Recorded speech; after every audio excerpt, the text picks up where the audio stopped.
Welcome to The Kid is in School, where we talk about whatever we want since our kid is not here to interrupt us. But we don't have a lot of time before the bell rings, so let's get right into it. Welcome back to Season 2, Luke. It's been a while. I didn't know if this day was going to come, but here it is. We're back. We're better than ever and have some great content because that's what we are now. Content creators. Content creators. I don't even get that joke. Nope, I don't think it works. So the kid is in school, thank goodness, and you and I have a chance to finally talk about something she doesn't understand at all, which is Oscar nominees. I know. Well, it's obviously it's been in the news. It's every year around this time. The Oscar nominations come out. The award season is here, which is just a bunch of people self-congratulating themselves on what a wonderful job they did. And right. really, it's a popularity contest. It's true. You can't deny that. And I actually love this time of year, but I don't know who's nominated. The reason I love it is not because I see the movies. It's because I like to sit down and watch TV that everybody else in the nation is watching. Everybody else. A lot of people.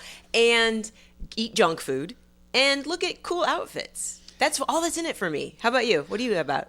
Well, when I was younger, for sure, I cared about the films because I viewed myself a bit of a cinephile, and I thought, okay, that explains your glasses. That is. I feel like I'm a director from the 1970s in these glasses, and so. Which, by the way, all of those guys have been canceled. So don't be a director from the 1970s. No. There's like Scorsese is like the one guy maybe left that we're still allowing They say don't meet your heroes. I say don't talk about your heroes. Don't be them. Don't look at them. Don't enjoy them. Like, don't have heroes, I think, is really what it should be. Right. And so, I went through the AFI came out with the 100 greatest movies ever list. I went through that. Meaning you went to a Blockbuster and rented the DVDs so that you could inform yourself of what the greatest movies were? Yes, either that or bought them. At one point, I was a collector of DVDs, and I had a very large collection and then sold all of that off right before the bottom fell out of that collection. That's a relief. And so I did that and tried to keep up on everything. Now, I really do enjoy movies still. Like watching them, we watched... this is not current, but we watched The Wolf of Wall Street last night. But something definitely has changed in the way that I appreciate movies because as I've gotten older, I look at movies and I try to, I can appreciate them for art, but also if they don't speak to me, I don't necessarily need to pretend that it's a great movie or a movie that is something that should be heralded for all time. You're famous in this household, at least, for saying, I don't want to hear what a critic has said about this movie. Now, I want to know what a critic has said before I even take the time to watch it. But you say, I'm the critic. I will decide if it's good or not. Yes, because, critics are in many ways completely unnecessary to the society, I think. That a lot of times, it's not always, sometimes there are good critics, but critics a lot of times are people that don't do the thing that they are criticizing. And I think because I'm in entertainment, because I'm in comedy, the idea that everybody should have a voice about what you create, it's like, yes, as an audience member, anybody can have an opinion about what the artist is doing. That is completely fine. But to act like there is some opinions that are held up on high as more important than others. It's like if you meet these people, you go, oh, they're just people. They're just people with opinions, but they take the time to watch things before people like me do. And they'll give you a little bit more insight than just the plot. So I don't know what you would replace critics with. Just the actors themselves talking about what the movie's about, doing panel on late night. That's enough for you? I think something like Metacritic is a little bit more... of a type of resource that I would want to use, which just being, if people don't know what Metacritic is. No, is it Wikipedia for people, like it crowdsources opinions? Yes, it crowdsources opinions. Essentially, they have like the critic section, they have like the audience section. Rotten Tomatoes is another one of these, where it's like, this is what the critics say, and this is what all the people that have watched it say. You know what they should do with Metacritic or Rotten Tomatoes, and maybe they do, is do it by country. So you find out what does France think about this versus what does Nigeria think, and that way you can inform yourself based on your own opinions of that country. Whatever France likes, I can guarantee I won't like, and whatever they hate is probably the best movie I will ever have seen. Something like that. Yeah. If Australia's into it, maybe it's a little too playful for me. Maybe it's got it's too rugged. Too rugged. Yeah. Is that what Australia is known for? Rugged? In my mind. I mean, I know there's like the Road Warrior and Mel Gibson and everything. But like, It's just so hot there all the time. People just walk around shirtless. well, I've been there. I didn't see a lot of shirtless people. Oh, well, see, I've never been. Yeah. Well, Anyway, at least you know Australia from Crocodile Dundee. Or we could just do Metacritic for people in Greece and call it Fetacritic. I've got ideas, babe.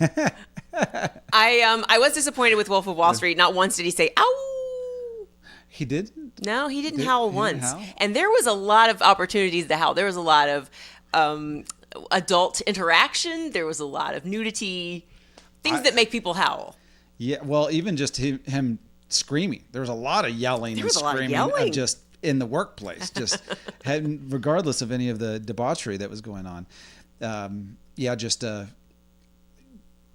What would that even be? A visceral or animalistic yell towards the moon would have definitely fit in the way this was filmed. Oh, well, I can't tell Martin Scorsese how to do his job. Well, I shouldn't. Well, let's see what Metacritic has to say. I was going to say, unless... Yeah, Rotten Tomatoes might have a little something to say about that. By the way, with the internet and with social media, everybody thinks they can tell Martin Scorsese what to do with his job. Well, I'm no exception because the man makes a movie too long. That's the first problem. He does make a long movie. And some scenes stay with you, and those are the ones you wish he would have kept. And then the ones that don't stay with you, you said, that could have been edited out. Yeah, I kind of, we were talking about this a little bit immediately after watching Wolf of Wall Street. It's 3 hours at least, and I thought, man, there's a lot of scenes that seem repetitive. Right. So the party scenes, for example, it's like, how many times do we need to see a group of extras yelling and going, yeah, this is so much fun. Right. We're having a great time here. It's like, look, I get it. You're having a great time. It was, the early 90s and everything was, you're breaking the rules and all the laws and Message received. Yeah. Partying was fun. Yeah. So I don't need all of those. I bet you could cut out a half hour of party scenes and cut that movie down to at least 2.5 hours. Or whatever. And just put most of SAG actors out of work. Yeah. Well, the meat and potatoes was the extras in that film. Well, for sure. And an interview that you guys are going to be hearing soon with fellow comedian and friend Barry Rothbart, who is in this film. Yep. And he's in it a lot, but he doesn't speak a lot. And I can't remember if Barry said anything about this, but he must have had lines that were cut out. He should have if he didn't. Yeah. But I'm sure he did. He's the most seen background player in this because he's not background. And the reason you know it is every time he was on screen, I said his name. I was like, there's Barry. Yes. Hey, Barry. But it's because I only thought I'd see him 4 times. Yeah. But I ended up saying about 20 times. Barry and also Ethan Suplee, I think is how you say his last name. He was the overweight guy in Remember the Titans. He was a bully in Boy Meets World. We don't have to define people by their body type.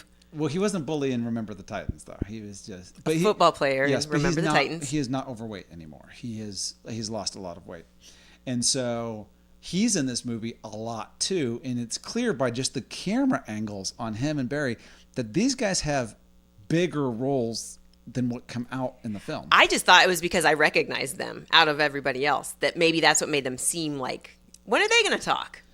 I don't know. But like you're saying, the camera did go towards them a few times. Yeah, because they both had lines, and it's something where I think that, unless I'm misremembering things, here is that when they were doing the scene where they were talking to the FBI and going through each interview, I think Barry and Ethan both had scenes there and spoke. Where it's like, I can't recall, I don't remember anything. What makes you think that? You think you remember hearing that? Because I didn't see them in those scenes. Well, that's what you mean. You mean you saw them in those scenes? Yeah. What would you think I would mean by saying I thought I saw them in the scenes? Because they never talked in this film. None of them. That is not true. They both did. They had dialogue? Yes. Okay. Well, then I must have missed that. Maybe had the film been a little shorter, it could have kept my attention a little bit better. Maybe if you weren't playing, I want to tee you up. Jewel or whatever it is. Royal Jewels. I'm going to tee you up for a question after you finish your point about what you're trying to make about editing room floor. I'll just move on to my question. Okay. Do you wish that in the Oscar categories there were opportunities for people like that, like person who could have had their big break this year, but didn't because their scene got cut. So that's what you think that I would think that there should be extra categories added to the Oscars? Because I felt this way about the young man who was in The Good Place, who then appeared on Top Gun and never had a speaking line. And I thought I was waiting the whole movie for him to talk. That is another guy who clearly was meant to have a bigger role in this film and somehow got edited out. Yeah. And he's in it, but he doesn't. I don't know if he speaks. If it is, it's like one or two lines. Very similar to both Barry and Ethan, where it's like, you clearly had bigger roles. Right. You're such a recognizable face at this point. I can't imagine that they would cast you and then not want you to speak. Well, also not even just the way it was cast. It's the way that they are positioned in the film, where like everybody else in this inner circle gets lines. Yeah. And then you're and there. It cuts to you. And cuts to you, but then you don't have the line. And then speak. You know, and like you're playing poker and you're nodding and everybody else has a line, but somehow you didn't speak the whole game. Yeah, you're just the guy that's extra there, and they're clearly not cast as extras. These are clearly principal roles that were somehow added. And something like Wolf of Wall Street, 3 hours, and only thing you cut was Barry and Ethan's lines. I mean, what's going on here? Well, it's hard to say. Who knows? There's definitely more there, and had we seen The Wolf of Wall Street before we talked to Barry, I would definitely ask about that. Like, how many lines from you and Ethan were just cut out of this? Did you guys have a scene together? Did you party together? And people must not like to talk about that because he didn't bring it up, but I would talk about it. I would say, I'm going to give myself an Oscar for this role I had. Yeah, I think comedians are more likely to talk about what was cut. Yes. And say, I was all in this thing. Couldn't wait to see it with my friends. Couldn't wait Then to we see saw it in the theater and I was nowhere to be seen. And then Katt Williams just goes on a podcast and talks about how you're just a liar about all the things, all your scenes that were cut out. You weren't in it. Now, that Katt Williams interview was epic, as I think everybody can agree, but that was my first time really seeing him talk. I've seen clips of his specials, but my introduction to him as a comedian was through Club Shay Shay's episode with him. Which is amazing considering he started his career 20 years ago. Oh, I've known about him. Public, even before that. Well, I was too young to pretty much consume his content, I bet, as a kid. If he was on HBO and things, I wasn't going to be able to see that. Well, for sure. But like, even Club Shay Shay, he talks about a joke that was taken by Cedric the Entertainer from a special or from an appearance on, I think, Comic View on BET. And that was 98. So it's not like you were a little kid. No, I'm just saying if he was a blue comic, which I think he must be, right? Yeah. Or not. He's not clean. Okay, because I hadn't seen Kings of Comedy yet. I hadn't seen Martin Lawrence yet. I mean, if I did know about these guys, Eddie Murphy, I was seeing it at a party, people watching it at a party that was teenagers or young people. And so I would excuse myself because of my delicate sensibilities. I'm sorry, guys. This is bad. A little too much. This has potty words. Yeah. So anyway, long story short, I didn't know him.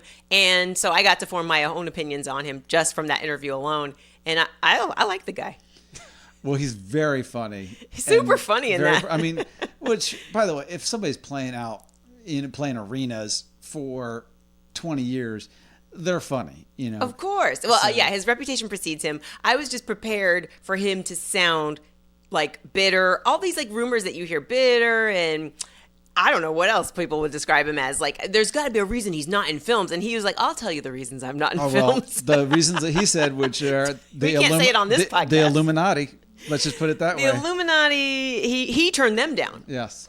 They invited him in, and he wouldn't do what they wanted. Which you would think that something like Fox News or that type of media would jump all over wanting Katt Williams on their side because they're always against the Hollywood elite. Uh-oh. And whatever the secret societies of Hollywood have going on. And he's like, I got the receipts. It's true, but I don't know. They're right here, my man. I know. That's a nice Katt Williams. How's mine? All you have to do is give a little bit of cadence. He's always schooling somebody. Yes. He's almost scolding people. He does. Yeah. He has that like head nod, or almost like he's saying no to them while he's scolding them. It is very much of like, I am telling you what's going on right now. He's a truth teller, I guess, on stage and on podcasts. So, his truth. His truth. Yeah. Well, I feel like he does stretch the truth, and he tells tall tales, and he got some years wrong. So it's not like he's.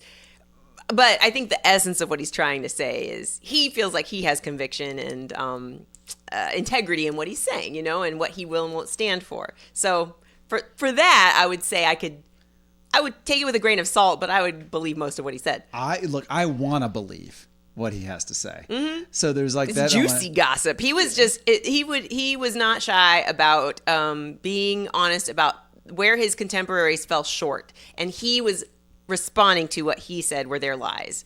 Contemporaries like Steve Harvey, Cedric the Entertainer, just in case anyone hasn't seen it yet. In fact, you haven't even seen it all the way through. I watched it top to bottom. You saw clips. I don't know that you're the only person I know that has watched it maybe top to bottom without skipping around a little bit. But yes, I've seen a large chunk of the stuff, but there are some things that's not going to be quite as interesting to me. I watched the entirety of him talking about other comedians, that's the best part. Yeah, which is definitely what I want. And whatever Hollywood elite, anytime he brought up somebody that was a megastar and what they're doing. So, but here's why it's good that he did it. He's been in the game a long time, so his opinions are developed. If we did it, if we just came and talked trash about comedians we don't like today, we would regret it because we might change our minds, and also we might get a chance to work with them, and then, we were wrong. So it doesn't count to just talk trash. It counts to stand on what you were saying because of experience. Yeah, I'm not the type to want to go in on other comedians anyway, because I kind of view it as a family of sorts. Yeah, no, I don't think of it that way. I know you don't, but it doesn't matter. I'm telling you what I think here. No, it does matter. It matters what you think, and it matters what I think. Yeah. Well, in terms of what my opinion is, your opinion doesn't have there to are certain my things opinion. you don't do. Yeah, well, there's things where I think when you talk about family, you default to protecting them.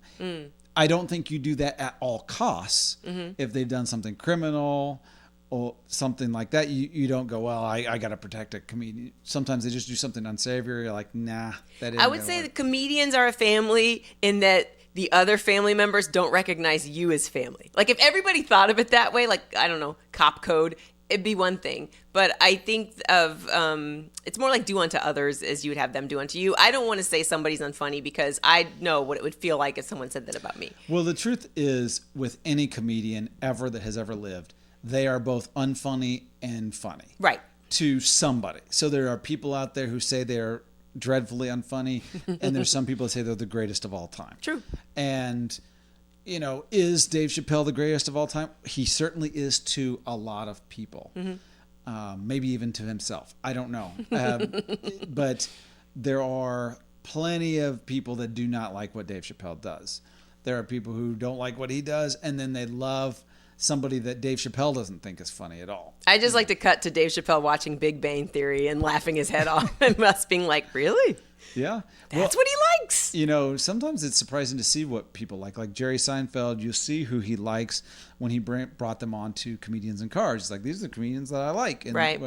The common denominator there is hard workers. Yeah. People who are everywhere all at once. Yeah, which Steve Harvey was on there. Katt Williams wasn't. So I don't know what Jerry thinks of Katt Williams. I don't know either. Now Katt I want to know. About Jerry didn't say anything about Katt, but Katt did not invoke Jerry Seinfeld's name.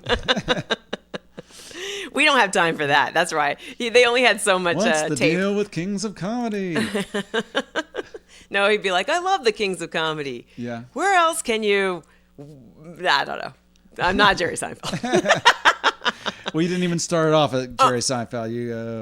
You got to go, what's the deal? That's the forced Jerry Seinfeld. I know. Well, I was doing when he's like, I love the Chinese, and then he has a joke about chopsticks. Yeah. But you think he's going to say something racial, and so it makes you freeze up. That's why I was like, I love the Kings of Comedy. He should have said, I love blacks, like the Kings of Comedy. Okay.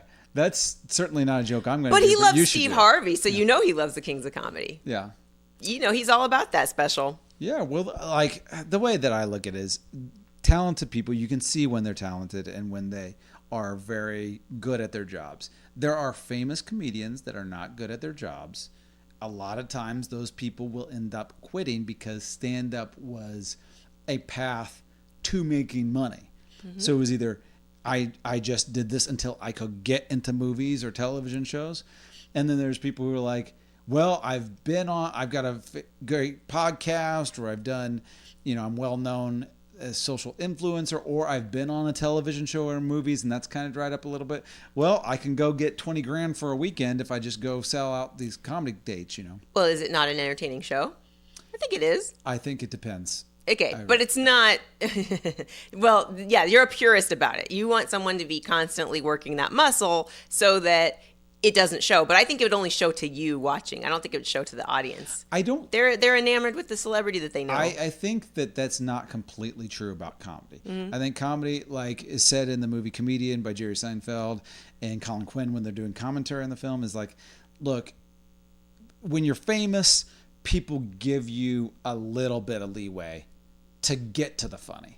But if you're not funny within 5 or 10 minutes, they go, this guy's not funny. And so whether they're your beloved or not. And so I think there are things that are just events. And so you're not really going to a comedy show. You're just going to an event in which this person is essentially doing a one-person Comic-Con for you. Right. Sometimes they'll just answer questions mostly. And like if they stumble upon something funny, that'll make the audience laugh. Yeah. Pro wrestlers do some of that storytelling at clubs and things where it's like, this is not truly stand-up comedy. This is... Well, if you get too busy to do stand-up on the road because people want you in films and it takes weeks to film, and then people want to do a junket, like you have to promote the film, which also takes a good amount of time, then you have to get back on the road. I think you'd give yourself some credit and be like, look, I have an act. I have jokes I want to tell these people. Even if they want to spend the first 15 minutes picking your brain about what it was like to do that film. That could be true of like Eddie Murphy or Kevin James. Kevin James just had a new special that we watched. And you go, they're clearly busy with other things. But they're stand-up comedians. They know how to write jokes. They know how to like perform jokes. They've done specials and albums and their busy schedules come out. I think there's a difference between that and an actor who has been in things, without saying any names, who've been in successful things, and they go, well, I'm just going to do stand-up comedy, or a podcast where I am just going to do this, and then they don't know how to do it. I didn't know you were talking about actors. I thought you were referring to Katt Williams as calling Steve Harvey out and saying, well, you just host game shows all the time. You host talk shows. You don't really do stand-up the way I do stand-up anymore. Well, I can understand Katt's viewpoint on that, but the truth is, to me, that if Steve Harvey wanted to get back in the stand-up game at any point for whatever reason, he could do it probably pretty seamlessly.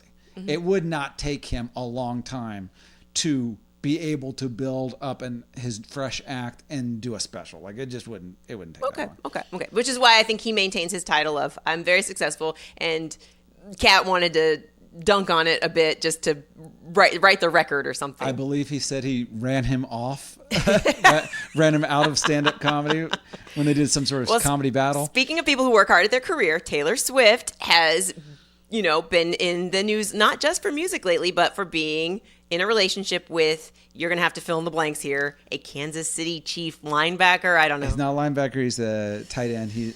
Travis Kelce. Okay, with Travis Kelce. And this, it's my opinion, and then you told me earlier at breakfast that it's a lot of people's opinion, that the only reason the Kansas City Chiefs are in the Super Bowl is because of that relationship, because of the popularity of Swifties coming to these games and talking about them online. I think that there's all sorts of conspiracy theories. At one point, I think even recently heard somebody say that there's some sort of conspiracy theory that Taylor Swift is somehow being planted to get Joe Biden elected again in this whole Kansas City How thing. Does football connect to the election? I don't know about that one. I don't know. If Katt Williams was here, he would tell us. He would, but... Let me tell you something about this election. All I'm doing is picturing Jay Farrow's version of Katt Williams when you do yours. And there's so many lenses. It's Luke doing Jay, doing Katt.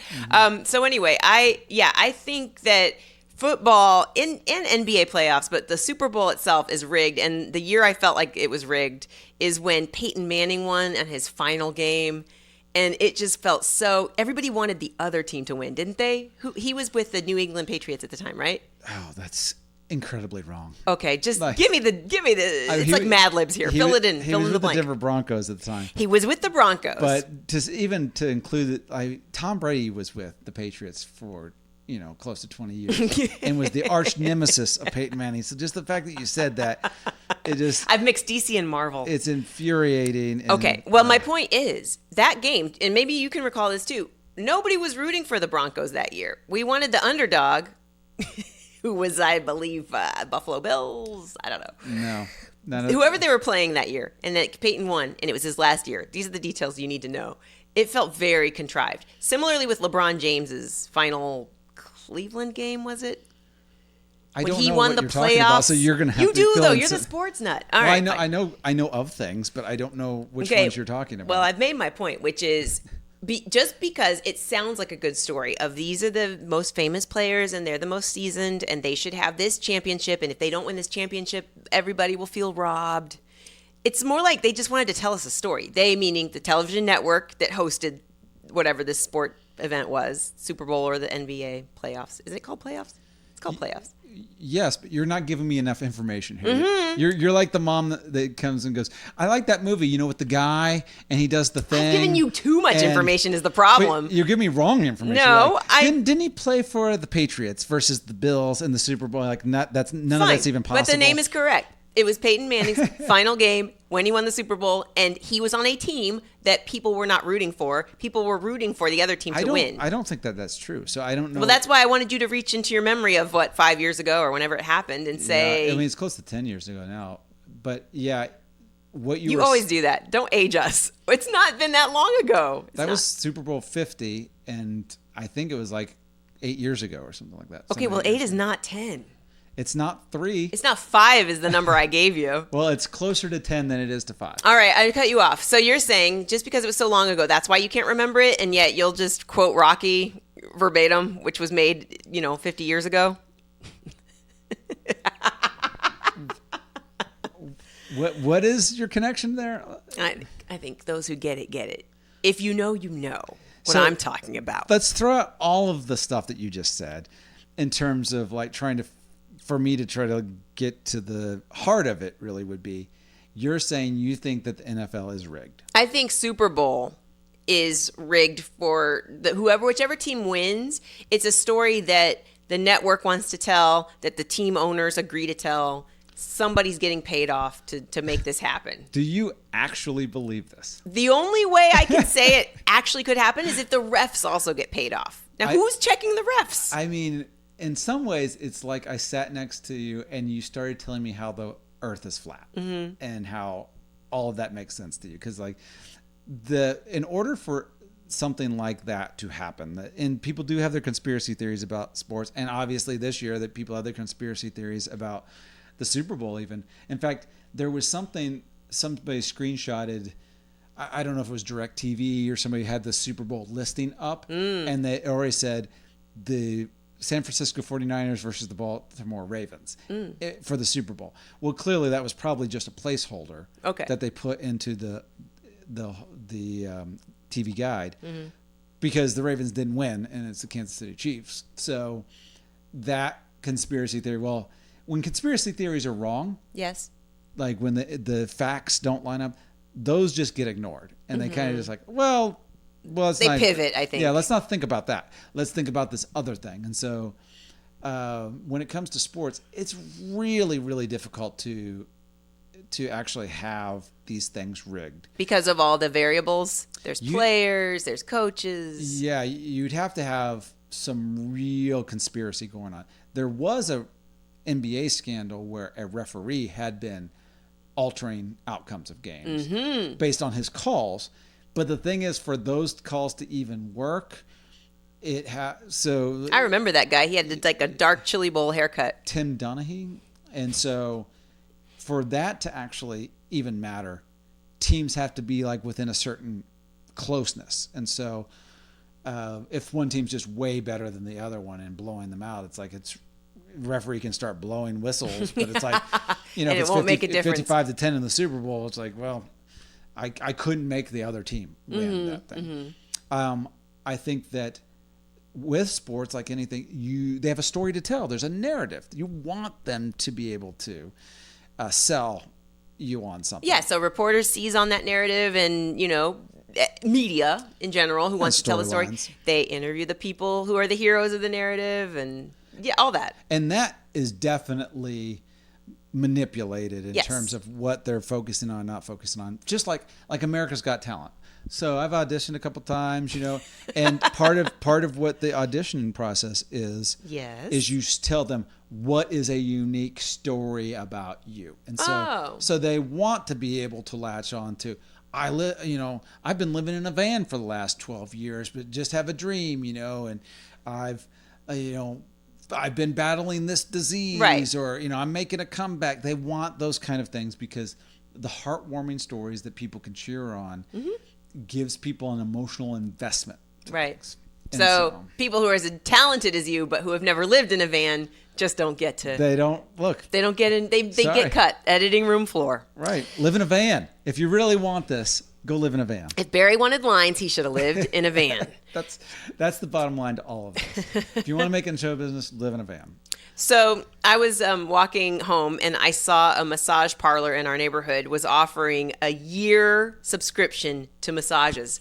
A year's worth of massages. Can you imagine? It's heaven on earth. And I thought, why didn't I ask for that for Christmas? Now, granted, I don't know how much it would have cost.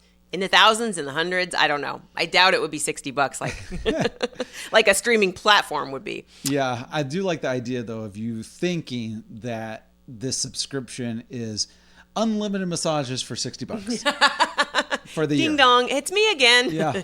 You were just here. You're supposed to come once a month, ma'am. Yeah, so... But I got this knot in my back. Yeah, and I did look it up. Yes. And it is, I believe, one free service. So it could be a massage or a stretch or, you know, aromatherapy or something like that per month. You get one of those. And then you get a discount if you want others. You know. I wondered how it made sense for them as a business, because otherwise I would be abusing this subscription. I would be in there every day getting my money's worth out of it. Even if I paid, 10 times the amount of one massage, I would go in and get more than 10 massages.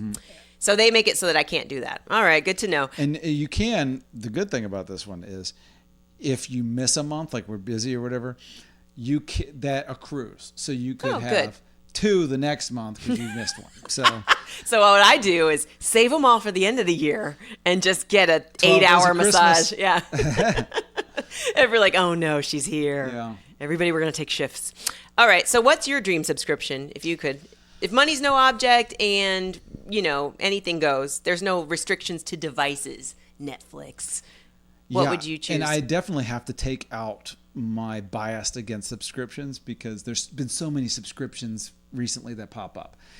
Subscription to video games, like the video game box, and it's a bunch of retro games. And ever since Shark Tank, Mark Cuban wants everyone to know subscription's the way to go. So every business has changed their platform. And so there's plenty of those.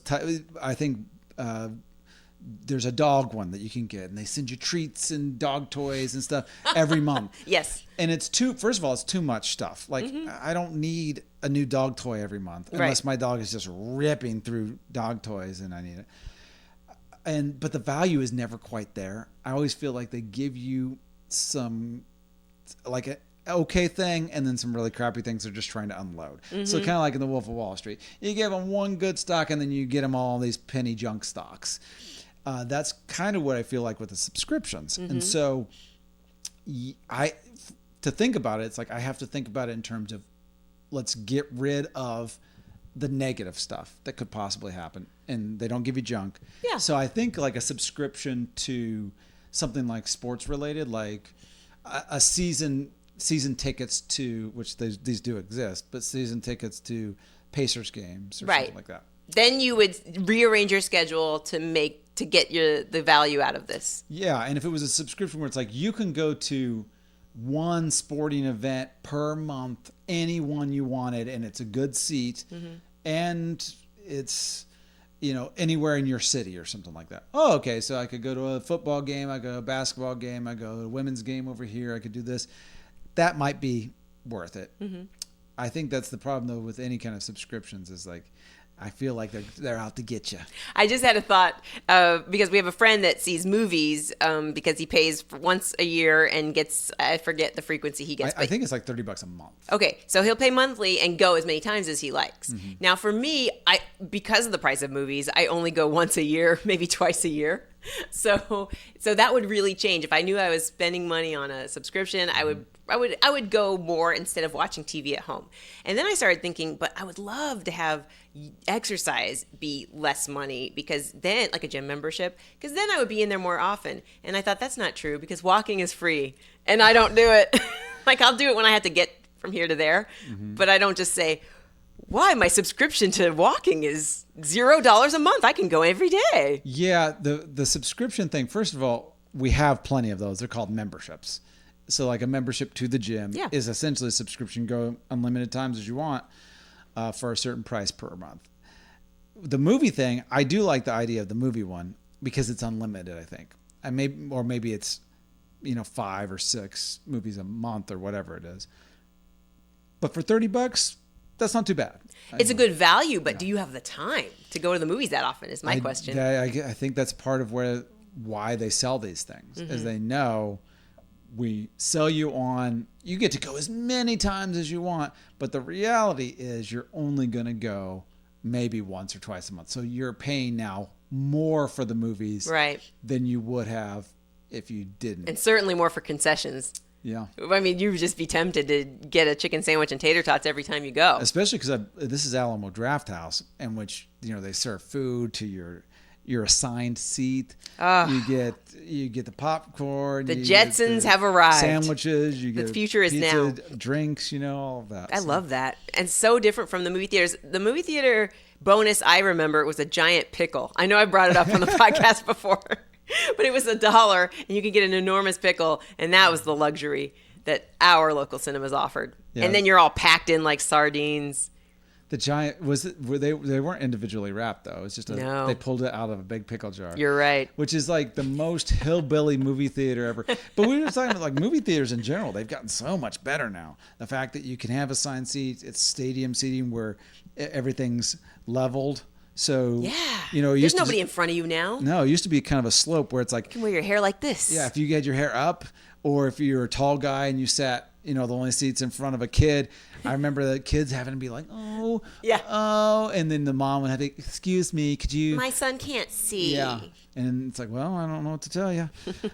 Now it's like it doesn't matter at all. You can see the screen no matter what. And Alamo Draft House has even taken out the things like people talking, cell phone usage. It's like you can't do that. They will quietly escort you out. I remember being in a Brooklyn movie theater and a man just lit up, started smoking. I was like, what is going on here? Yeah. So I like the new era of movie theaters for sure. Yeah, that actually reminds me, growing up, there would be, just because they just had the flip seats, in a big long row, and there was no middle aisle, so you had to come either from the right, come from the left. Mm-hmm. Make sure the seat's not broken. Yes, make sure it's not broken. Walk over people, and then you'd get a seat, and sometimes it'd have cigarette burns in it.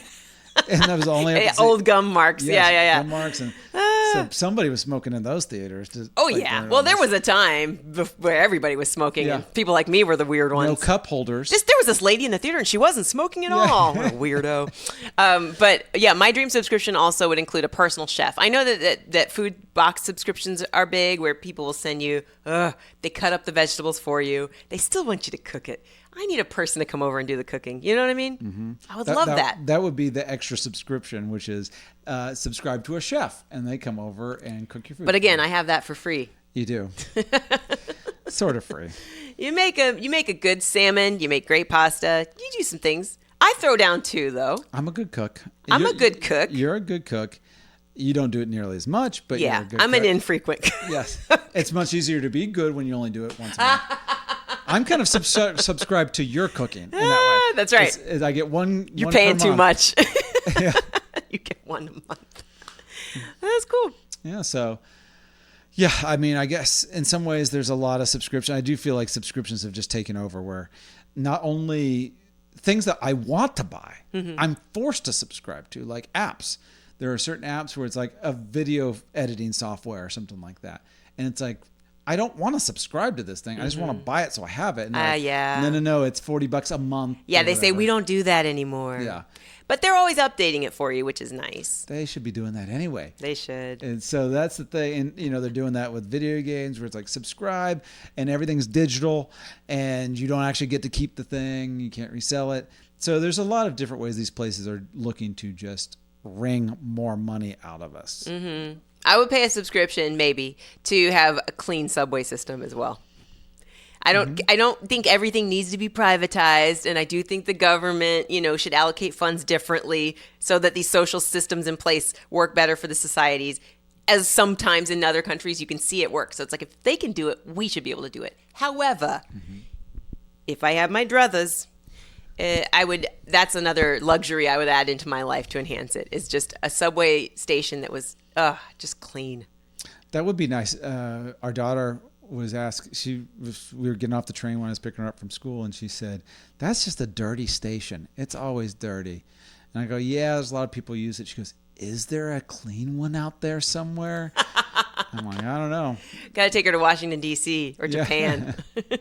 Let her live the high life. Yeah, it's some sort of expedition and voyage that she has to go on. She won't want to hunt for the clean subway station out there somewhere. I know. I'm sure there are in New York City, but she won't want to go back. She won't come back to Brooklyn after she sees Japan. She already doesn't want to be here. I know. She wants to be out in the Midwest, which I get if all you see is filth and grime and you don't necessarily have a dream here. We should expose her to the nicer parts of the city then. I don't have a subscription to the nicer parts. I know, if only. Thanks for joining us today. If you had a great time, let us know on social. Follow Kid is in School on Twitter and The Kid is in School on Instagram. Subscribe so you don't miss our next episode. Be sure to throw us one of those 5-star ratings and share with your friends. Oh, and do it quickly before the kid gets home.